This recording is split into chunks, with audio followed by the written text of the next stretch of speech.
afternoon, everyone. So let's start the afternoon session. The first speaker today is Carlos Moreno from IMPA. From 1988 to 1993, he got the master's degree and a PhD degree from IMPA under the supervisor Jacobi Paris. Then in 2012, he was elected as fellow of TWAS. So today he will speak about fractal geometry and the dynamical bifurcations. Welcome. Thank you very much. I would like also to thank the program committee and organizers. Of course, a great honor to talk in this ICM. So do a kind of a survey of several results relating fractal geometry and dynamical bifurcations, and also some applications to some problems in number theory, namely Diophantine approximations. So we'll describe several results relating fractal geometry in homoclinic bifurcations. We'll start in dimension 2 and then discuss what happens in higher dimension. And we also describe some relations with some problems in Diophantine approximations, namely the study of the classical Markov-Lagrange spectra. And then we come back to dynamics and talk about some dynamical generalizations of Markov and Lagrange spectra, which also appear in some geometrical problems. So let's start with homoclinic bifurcations in dimension 2. So homoclinic bifurcations is a well-known mechanism that creates quite complicated dynamical systems from very simple ones. So one of the main objects in which we will focus in the beginning is the study of homoclinic explosions. So one parameter families of diffeomorphisms of a surface of a two-dimensional manifold, which are, say, uniformly hyperbolic for negative values of the parameter, and which present first homoclinic tangency at m equal to 0. And for positive values of the parameter, they unfold the homoclinic tangency, creating transverse homoclinic points and a lot of other complicated dynamical phenomena. So let's start with a picture of what happens at the moment of the first tangency. So here lambda is a hyperbolic set of Seoul.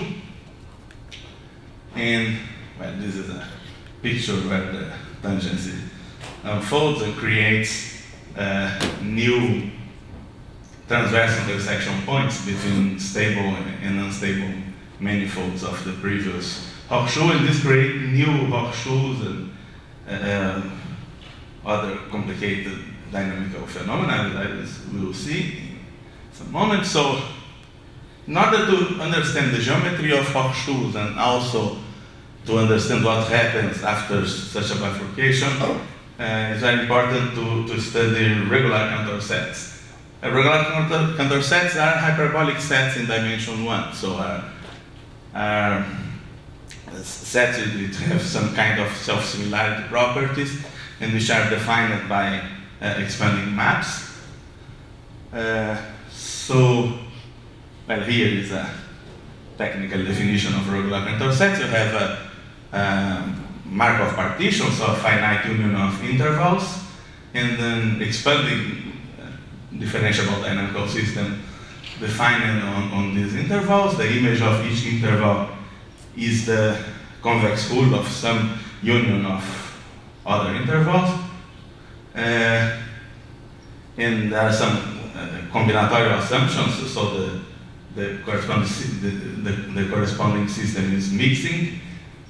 And so the regular counter sets is just the maximal invariant of such an expanding map in this initial Markov partition. Of course, there is a topology in the So in the set of regular contour sets on the real line, so if you have regular contour sets provided with such a dynamical definition, we can put the topology on the function. So two contour sets are closed when, let's see, two such contour sets are closed when the corresponding intervals of the initial Markov partition are closed, and the corresponding dynamics are closed in the corresponding topology. We may study these contour sets in the CK topology or in the CK plus alpha topology. Okay, so regular contour sets are natural models for hyperbolic sets in dimension 2. Indeed, Hawkshoes are locally diffeomorphic to the Cartesian product of regular contour sets. In dimension 2, the holonomies are differentiable, so we may consider intersections of the Hawkshoe with local stable and local unstable manifolds, which give rise to two regular contour sets defined up to diffeomorphism, so up to differentiable conjugation. And so the geometry of this stable and unstable contour set associated to a Hawkshoe are important to characterize the geometry of the Hawkshoe. For instance, the house of dimension of the Hawkshoe is the sum of the house dimension of both contour sets in dimension 2. Here, so here, for instance, in the intersection of the Hawkshoe with this red local stable manifold of P is the stable contour sets, and the intersection with the local unstable manifold is the unstable contour set. Okay, so well, the next result we'll call house of dimension by HD. And well, the first important result which relates the fractal geometry of a Hawkshoe to homoclinic bifurcations associated to this Hawkshoe is this theorem by Pallez and Takens, which says that if you consider a homoclinic explosion, so a one-parameter family for which the typical one-parameter family for which the system is uniformly hyperbolic for negative values of me, and have a first homoclinic tangency at me equal to 0. If it is associated to a Hawkshoe which is small in a geometrical sense, so it has house of dimension smaller than 1, notice that the house dimension can be anything between 0 and 2, so it's the half of the, essentially half of the possibilities. So if the house dimension is smaller than 1, then hyperbolistic prevails.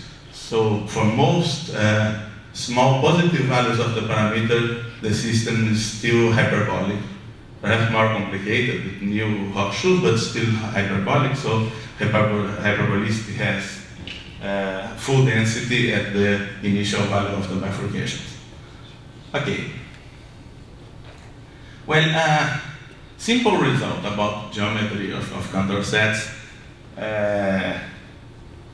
is very important for these results. So it's at the heart of the proof of Pallez and Takens theorem, is the fact that if the sum of the house of dimension of two contour sets K1 and K2 is smaller than 1, then its arithmetic difference, which can be written in two ways.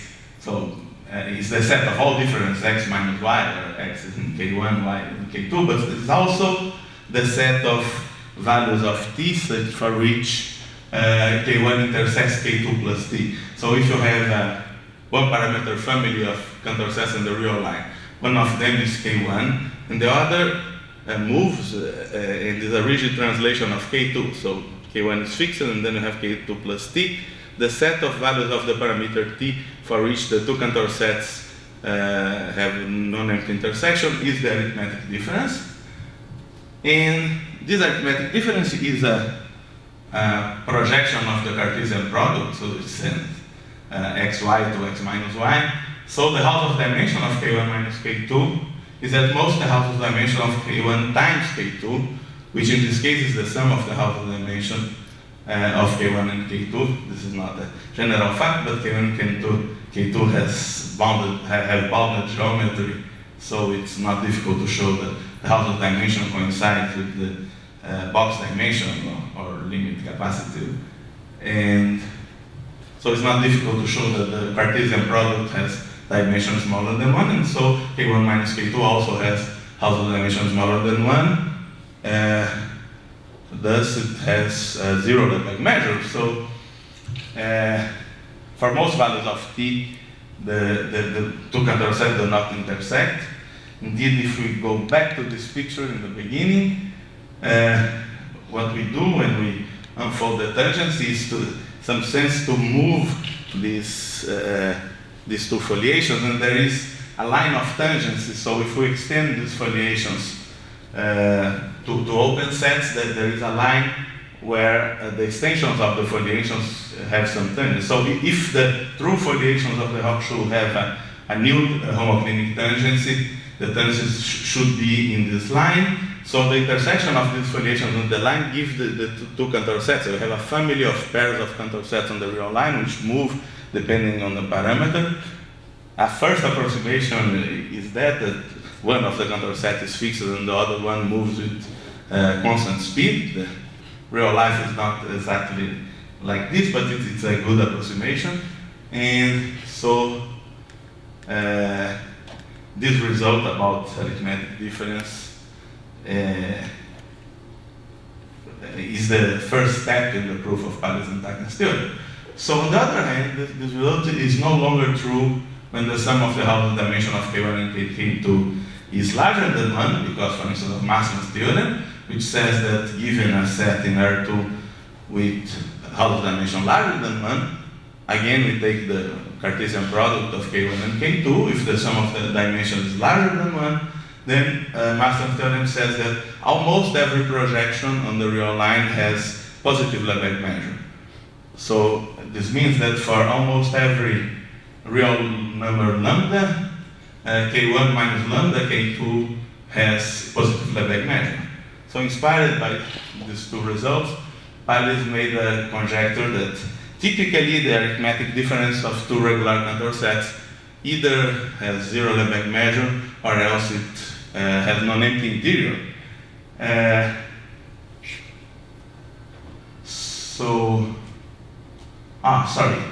This is wrong. I mixed it to transparency. The conjecture is that if we translate to this region or the sum of dimensions, so this is what happens when the sum of dimensions is smaller than 1. The Hausdorff dimension of the arithmetic difference is smaller than 1.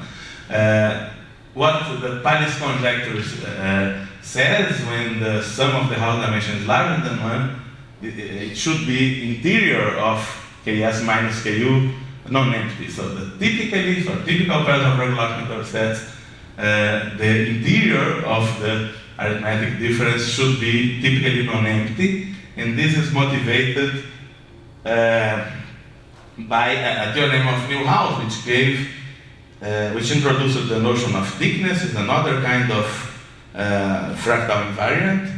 And when the product of thickness of two regular contour sets is larger than 1, then the arithmetic difference not only contains intervals, but is a finite union of intervals. Often it is one interval. But Neuhaus condition is not densely satisfied when the sum of Hausdorff dimension is larger than 1. So there is a gap in the middle. There is this condition that when the sum of Hausdorff dimension is smaller than 1, then the arithmetic difference has Hausdorff dimension smaller than 1, of course zero Lebesgue measure. And there is this open region where the product of thickness is larger than 1, when from Neuhaus theorem we can conclude that the arithmetic difference contains intervals. So, but there was a large region in the middle, and well, this problem of studying sums and difference of contour sets, which appear more or less naturally in the study of homoclinic bifurcations, is also important in some problems of number theory. For instance, there is this nice result by Marshall Howe in 1947, in which he proves that every real number is sum of two continued fractions, which, except possibly for the first coefficient, the integer part, all coefficients belong to the set 1, 2, 3, 4. So you add two continued fractions that have only coefficients 1, 2, 3, 4, and the set of possible values of the sum can be, it is the whole real line. So if we force the first coefficient to be 0, so the numbers to belong to the interval 0, 1, then the set of these continued fractions is a regular Cantor set, and indeed is a regular Cantor set with thickness larger than 1. So, but this was much before the Neuhaus introduction of the concept of thickness. But Marshall Howe proved that in this case the arithmetic sum of these two Cantor sets is indeed an interval. This interval. This is related to some results on the classical Markov and Lagrange spectra that I hope to discuss later. Okay, so this is a definition of the topology that I described on the space of regular Cantor sets. So in my thesis I introduced a natural concept, this concept of stable intersection of two Cantor sets. Just means that, so two regular Cantor sets have stable intersections if any small perturbation of them have non-empty intersection. Small perturbation should be taken in the C1 plus topology. It's more or less natural since so regular Cantor set associated to Hochschues, even when the Hochschuh is infinity, the associated regular Cantor sets are typically no more than C1 plus epsilon for some epsilon, so this is a natural topology to work with. So the stable intersection, and so we saw so in collaboration with your cause, we gave say a strong positive answer to Paris conjecture, in the sense that we showed that typically when the sum of the Hausdorff dimension of two regular Cantor sets is larger than 1, there will be a lot of positions of them which will have stable intersections. So let omega infinity be this set of pairs of Cantor sets, so pairs of regular Cantor sets, such that the sum of Hausdorff dimension is larger than 1. Well, the previous comments are in the direction of, so if you have a homoclinic bifurcation associated to a Hochschuh, and you consider sets, the stable and unstable Cantor sets, Ks and Ku, if there are some translation of them which have stable intersections, then I proved in my thesis that from a large set of positive values of the parameter, the corresponding system presents persistent homoclinic tangencies. And so we are in a region analogous to these theorems by Neuhaus. In such a region, for instance, under a dissipativity hypothesis, the corresponding maps present, for a residual set of this region, the corresponding maps present infinitely many coexisting sinks, for instance, and many other very complicated dynamical behaviors. So whenever you have stable intersection between the stable and unstable regular Cantor sets associated with a complete bifurcation, there is an open set with positive density at the first parameter of bifurcation, positive Lebesgue density corresponding to the Neuhaus phenomenon. So it's interesting to try to find conditions which guarantee stable intersection of regular Cantor sets. Of course, Neuhaus thickness gives a simple condition for them, but which is not necessary. Indeed, in collaboration with your cause, we showed that stable intersections of translations of two Cantor sets is a typical phenomenon when the sum of the Hausdorff dimension is larger than 1. So there is this region of mega-infinity of pairs of Cantor sets with such that the sum of Hausdorff dimension is larger than 1, and we show that typically, so there is an open and dense and in some sense full measure if you look to parameterized families with a finite number of parameters, corresponding to pairs of regular Cantor sets for which there are translations, and indeed there are a lot of translations having stable intersection. Indeed, the set of these translations, these values of t, has full measure in the arithmetic difference. So it's contained, of course, in the arithmetic difference, and typically almost every point of intersection is a point of stable intersection. So indeed we can prove a slightly stronger result. Replacing stable intersection by this stable intersection, it means that the Hausdorff dimension of the intersection is stably at least d. So the intersection is persistently large in the sense of dimension. So for any d smaller than the sum of the two Hausdorff dimension minus 1, so it's the expected dimension for the fiber in the projection, we prove that this stable intersection is typical locally. So this in particular, this solves Pali's conjecture in the sense that typical pairs of Cantor sets, well, if the sum of Hausdorff dimension is smaller than 1, then the arithmetic difference is a Cantor set of 0 Lebesgue measure.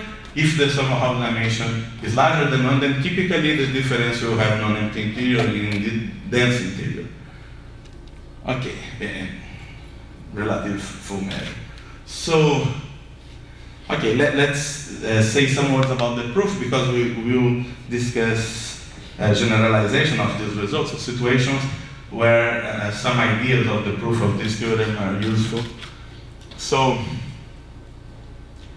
okay, so there is a notion of renormalization for this kind of problem, because these regular Cantor sets are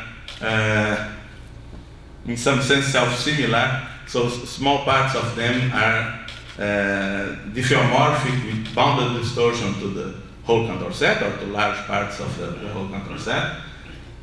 So there is a space of limit geometries which has naturally finite Hausdorff dimension.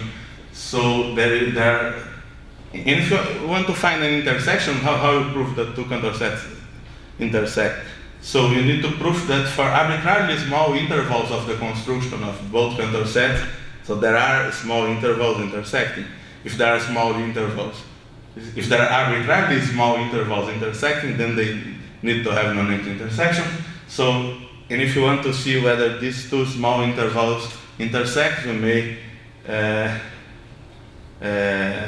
do a renormalization. So put a lens and just send these two small intervals into intervals of size of the order of 1, and then you have a new problem which is quite similar to the original problem. So there are renormalization operators acting in the space of relative positions of the two Cantor sets, and we gave a criterion, so a condition, which is the compact recurrent condition. If you find a compact set which is recurrent in the sense that for any point, a compact set of relative positions of the two Cantor sets, the condition is that for any such relative position, there should be at least one renormalization operator which sends this position to the interior, into the interior of the same Cantor set. There is something which helps us, is that typically you have a lot of possible candidates for these renormalization operators, because given two Cantor sets, we may have many intersections between small intervals of the construction of them. Each pair of small intervals give rise to a new renormalization operator. So we have a lot of candidates for renormalization operators, and we have this condition. If any position in such a compact set has some renormalization operator which sends this position to the interior of the same compact set, then we are done. Then we prove that the two Cantor sets have stable intersection for any position corresponding to this compact set of relative positions. So, and how to construct such a compact set? So we need to prove, we have no hope of constructing such a compact set and the sum of house dimension is smaller than 1. But we prove that when the sum of house dimension is larger than 1, so we use Maxwell's theorem to give good candidates for compact recurrent sets. But what we do is to consider families of perturbations of one of the Cantor set with a very large number of parameters, and we do an argument like the probabilistic method of errors. So we do not construct an explicit perturbation which will have stable intersection. Instead, we construct a family of perturbations in which we prove that with large probability the perturbations will have recurrent compact set. So we will satisfy these conditions, and so we will get a lot of positions of stable intersections.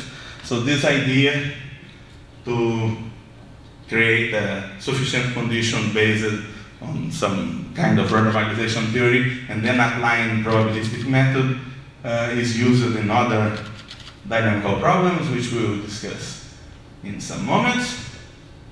Okay.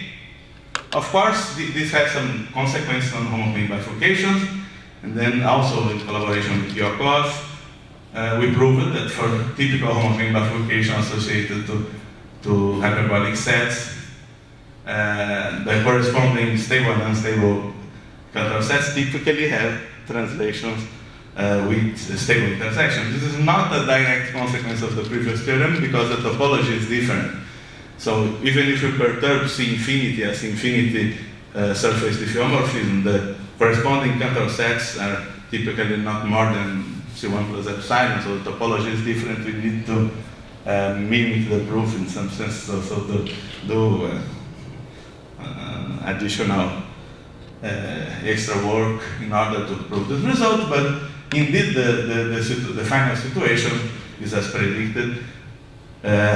So when the sum of house dimension is larger than 1, we will have open sets with positive, even lower Lebesgue density at the first parameter of bifurcations corresponding to persistent new homoclinic tangencies, so to stable homoclinic tangents of Neuhaus phenomena.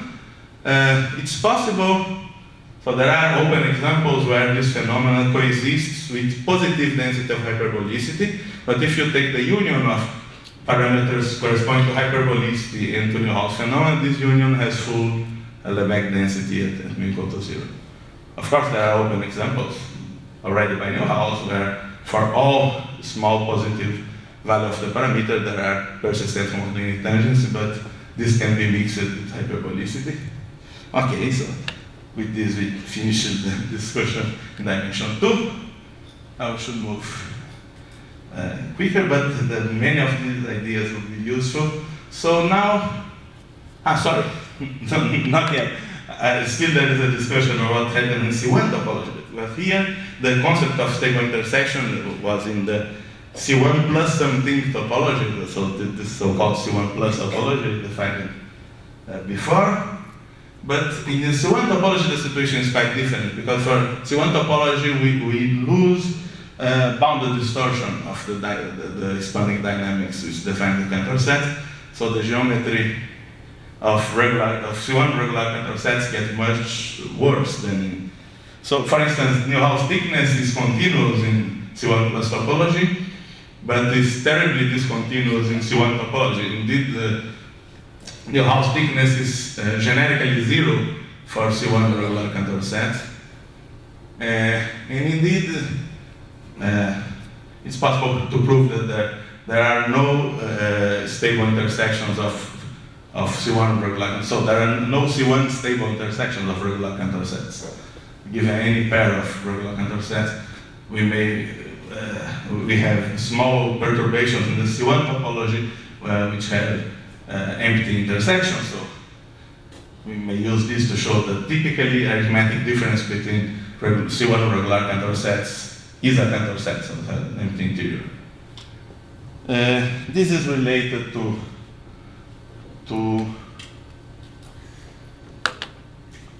So this is related also to homoclinic tangencies. Indeed, we may use this in order to show that for typical C1 diffeomorphism, there are no persistent homoclinic tangencies at all associated to hyperbolic sets. So you have two hyperbolic sets, two Hochschuls. So you have any two Hochschuls of a typical, so a generic C1 diffeomorphism. The corresponding stable and unstable foliations of these Hochschuls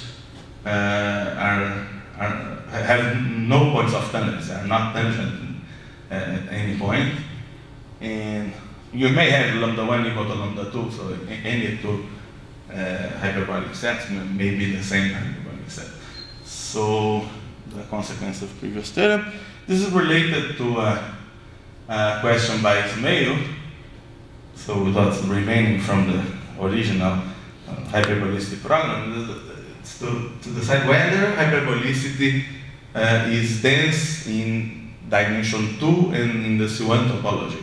So Neuhaus theorem shows that hyperbolicity is not dense in dimension 2 and say C2 topology or C-infinite topology, but there is still some hope that hyperbolicity could be dense in C1 topology in dimension 2. The non-existence of stable intersection of regular Cantor sets is a mild indication in this direction. What we could do with Carlos Matheus and Enrique Pujares was to show a family, so the so-called Benedict horizontal toy model for Renon dynamics, for which there is density of hyperbolicity in the C1 topology, but Neuhaus phenomena in the C2 topology. So persistent homoclinic tangencies in the C2 topology, but density of hyperbolicity in C1. So now, higher dimensions. Let's begin with the result in collaboration with Jacob and Marcelo about homoclinic bifurcations in arbitrary dimensions, but we put this hypothesis, consider families which present a homoclinic explosion in the same sense. So the corresponding diffeomorph, this is a one parameter family for which for negative values of the parameter the system is uniformly hyperbolic. It presents a first homoclinic tangency at m equal to 0, and then it unfolds, and let's see what happens. It depends on the outer dimension of the Hochschul. At the end, what we show is quite similar to the situation in dimension 2. We show that there are two open sets of such families, for which in the first open set, the sum of house of dimensions of stable and unstable Cantor sets at the moment of the bifurcation is smaller than 1, and hyperbolicity is prevalent. So there is full density of hyperbolicity at the first parameter of bifurcation. On the other hand, in the other open set, the sum of the dimension is larger than 1, and there is positive density of persistent homoclinic tangency. So, in some sense, at least under open and dense conditions, that there is a dichotomy. So, dimension smaller than 1 corresponds to prevalence of hyperbolicity, and dimension larger than 1 corresponds to positive density, at least, of persistent homoclinic tangencies. So, there is an intermediate notion of dimension that we use in this work, and indeed we show that it typically corresponds to half of dimension. So this is the upper stable dimension. First, there is also an upper unstable dimension, defined in the analogous way. So we take vertical cylinders of the construction of the Hochschul, take the largest possible horizontal diameter of such a cylinder, and then define these exponents lambda in tilde by this version of dimension formula. So you add the diameter, the largest diameters of these cylinders to this exponent lambda n. So we choose lambda n such that the sum is 1, and it's possible to prove that these exponents converge to an upper bound of the half of dimension, which we call the upper stable dimension. This is, in some sense, is a function which behaves better than half the dimension. There are many examples when half the dimension is not continuous, but this ds bar is in some sense more continuous than the half the dimension. It's not clear whether it is continuous for all Hawk-Schulze, but at least. Okay, so there is also this the U bar. There are upper bounds for the corresponding half of dimensions, and we show that typically when for instance, the S bar is smaller than 1, then typically, at least for a residual set, it is equal to the half of dimension. So typically, the S bar is smaller than 1, if and only if half of dimension is smaller than 1, with open and dense conditions.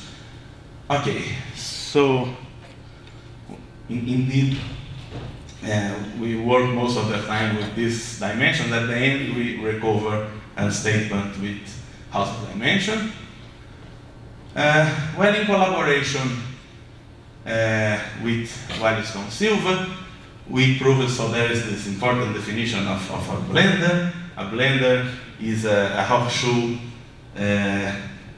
for which, if you take stable contour sets, for instance, the projection, typical projections contain intervals, so in a persistent way, and this is very useful in constructions related to partial hyperbolicity. So what we prove is that if you take a typical Hawk-Schulze with ds bar larger than 1, so this is a weaker condition than half the dimension larger than 1, because the S bar is an upper bound for half the dimension. So we show that typical Hawk-Schulze like these are blenders in the sense of 1 at the n ds. Here I remark that if at some point the half the dimension is larger than 1, then this condition is automatically satisfied. This means that the stable contour set, if you take projections of it, it will typically contain intervals in a persistent way, so take projections to the real line, like one-dimensional manifolds.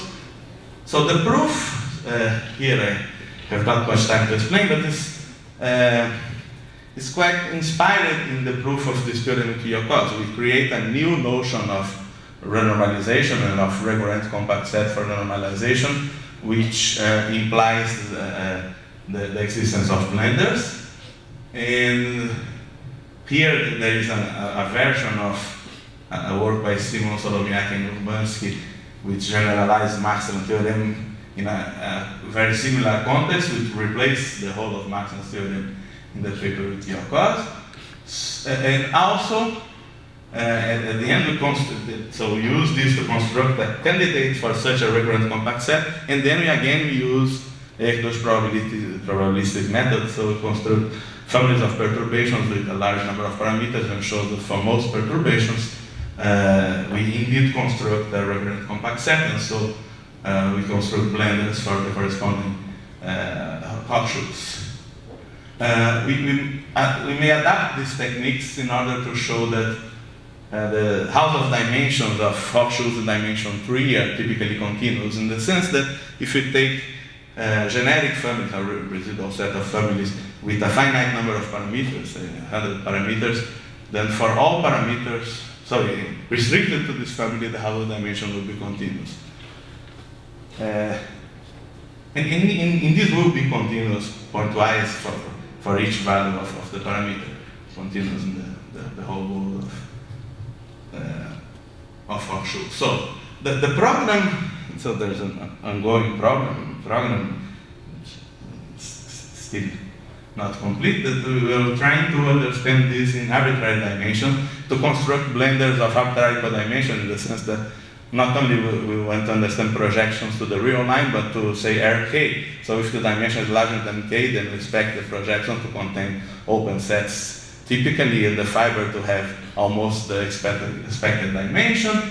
And in this way, for instance, to show the typical continuity of house of dimensions of stable and unstable contour sets and of horseshoes in arbitrary ambient dimension and with arbitrary house of dimensions. So it's still a project.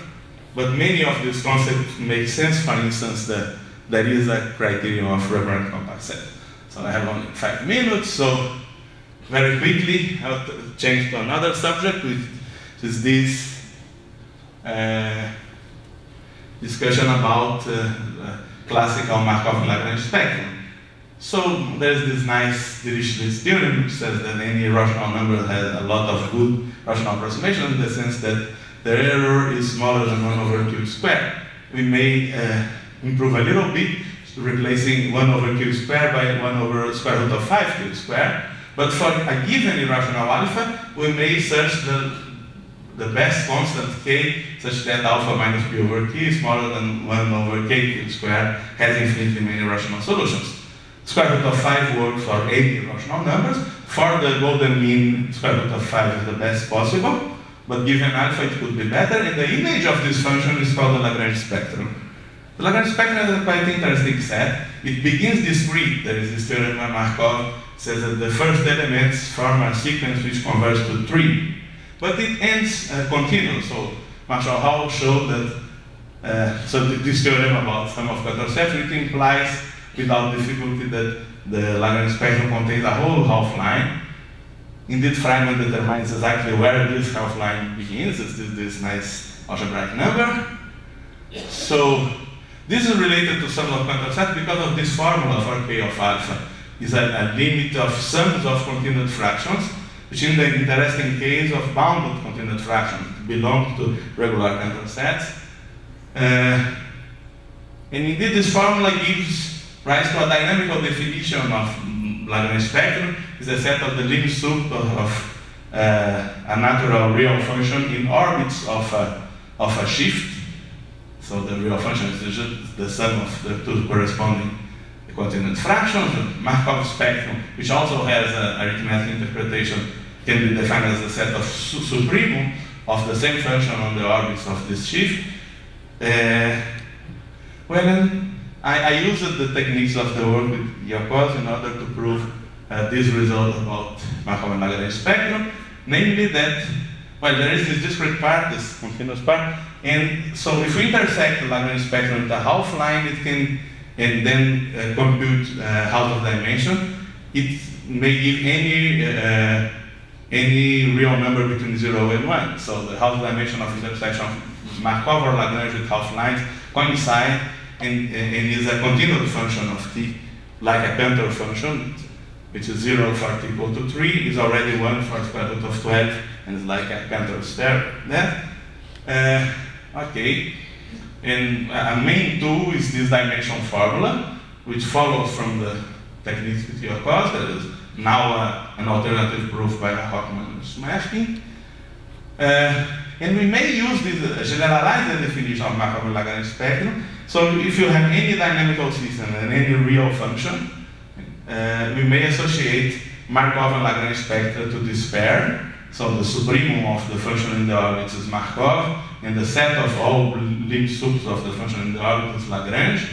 These sets, in many situations, have properties which are similar to Markov and Lagrange spectrum like that. For instance, there's this work in collaboration with Seoul, Romania, which says that if you associate dynamical Markov and Lagrange spectrum to a horseshoe with dimension larger than 1, then typically both Lagrange and Markov spectra will have non-empty interior. We may also associate this dynamical Markov and Lagrange spectrum to flows, and is a classical subject associated to geodesic flows, at least in the case of constant negative curvature in dimension 2 is a classic subject, and gives for some modular surface, it gives back the classical Lagrange Markov spectrum. There are sets of maximum heights of geodesics in a hyperbolic surface. Well, so with Sergio Romagna, we generalize the fact that these spectra have non-empty interior to surfaces with negative curvature. So pinches bounded negative curvature. but not necessarily constant. So we showed that typically the corresponding Markov and Lagrange spectra have convergent interior. We have also results on house of dimension being a continuous function for horseshoes with dimension smaller than 1 in collaboration with Aline Cerqueira. I think I have no time to explain the details, but at least for conservative horseshoes, we have corresponding results to these results I stated about the classical Markov and Lagrange spectra. So thank you very much. There are a lot of references that are already in the paper in the proceedings. Okay, so thank you very much.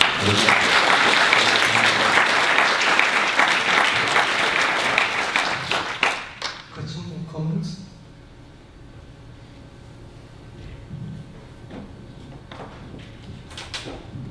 So if no, let's thank you the speaker again. Thank you.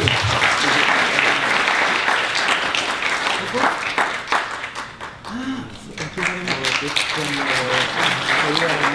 much.